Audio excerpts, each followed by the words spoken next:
In the beginning, when Twashtri came to the creation of woman, he found that he had exhausted his materials in the making of man, and that no solid elements were left. In this dilemma, after profound meditation, he did as follows.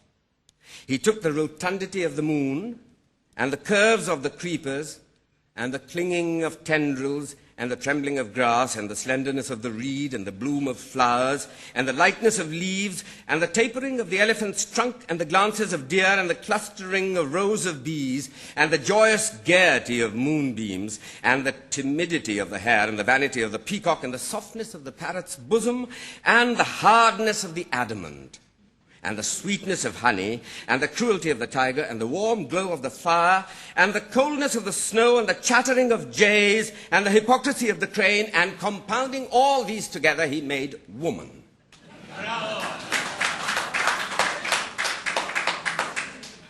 And gave her to man.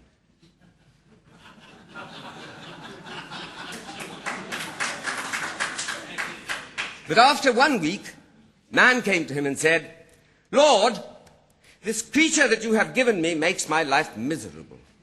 She chatters incessantly and teases me beyond endurance, never leaving me alone, and she requires incessant attention and takes all my time up and cries about nothing and is always idle, and so I have come to give her back again, as I cannot live with her."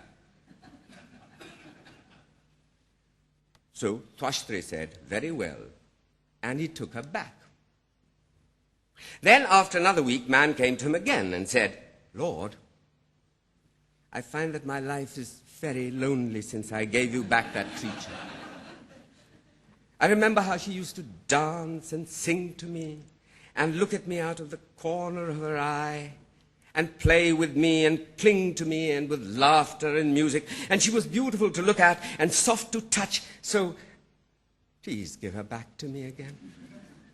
So Twashtri said, "Very well," and gave her back again. Then, after only 3 days, man came back again to him and said, "Lord, I know not how it is, but after all, I've come to the conclusion that she's more of a trouble than a pleasure to me, so please take her back again." But Twashtri said, "Out upon you, be off. I will have no more of this. You must manage how you can." The man said, "But I cannot live with her." And Twashtri replied, "Neither could you live without her."